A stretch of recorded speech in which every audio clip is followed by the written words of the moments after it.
মাত্ৰই ফোনটোত আছেই পবিত্ৰ মাৰ্ঘেৰিটা ডাঙৰীয়া তেখেতে মোক জনাইছে যে জুবিন গাৰ্গ ডাঙৰীয়া বা আমাৰ মৰমৰ জুবিন এই সংসাৰত নাই। তেখেতে এই সংসাৰৰ পৰা আঁতৰি গৈছে। খুব মৰ্মান্তিক ঘটনা, মৰ্মান্তিক দুখদায়ক ঘটনা।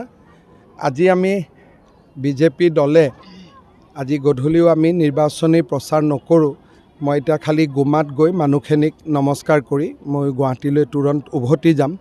তেখেতৰ সৎকাৰ বা কি ধৰণে আমি তেখেতক আনো গোটেই কথাবিলাক গুৱাহাটীত গৈ আমি আলোচনা কৰিম। অসমবাসী ৰাইজৰ লগতে মই সমগ্ৰ অসমবাসী ৰাইজৰ হৈ কি ক'ম, দুখৰ ক'বলগীয়া একো শব্দই নাই, শব্দই বিচাৰি পোৱা নাই। এটা মৰ্মান্তিক জাতিৰ অপূৰণীয় ক্ষতি, জাতিৰ এটা অমূল্য সম্পদ আমি হেৰুৱাই পেলালোঁ। মাত্ৰই ফোনটোত আছেই পবিত্ৰ মাৰ্ঘেৰিটা ডাঙৰীয়া তেখেতে মোক জনাইছে যে জুবিন গাৰ্গ ডাঙৰীয়া বা আমাৰ মৰমৰ জুবিন এই সংসাৰত নাই। তেখেতে এই সংসাৰৰ পৰা আঁতৰি গৈছে। খুব মৰ্মান্তিক ঘটনা, মৰ্মান্তিক দুখদায়ক ঘটনা। আজি আমি বিজেপি দলে আজি গধূলিও আমি নিৰ্বাচনী প্ৰচাৰ নকৰোঁ। মই এতিয়া খালি গুমাত গৈ মানুহখিনিক নমস্কাৰ কৰি মই গুৱাহাটীলৈ তুৰন্ত উভতি যাম।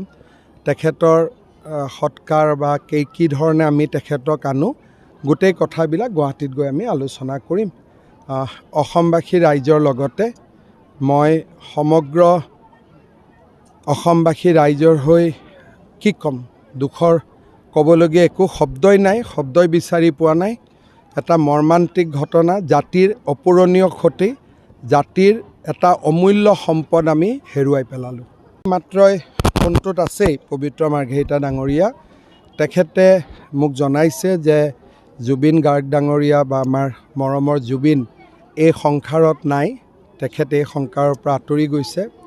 খুব মৰ্মান্তিক ঘটনা, মৰ্মান্তিক দুখদায়ক ঘটনা।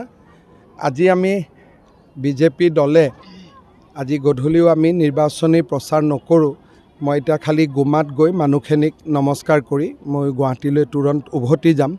তেখেতৰ সৎকাৰ বা কি ধৰণে আমি তেখেতক আনো গোটেই কথাবিলাক গুৱাহাটীত গৈ আমি আলোচনা কৰিম। অসমবাসী ৰাইজৰ লগতে মই সমগ্ৰ অসমবাসী ৰাইজৰ হৈ কি ক'ম, দুখৰ ক'বলগীয়া একো শব্দই নাই, শব্দই বিচাৰি পোৱা নাই। এটা মৰ্মান্তিক ঘটনা, জাতিৰ অপূৰণীয় ক্ষতি, জাতিৰ এটা অমূল্য সম্পদ আমি হেৰুৱাই পেলালোঁ।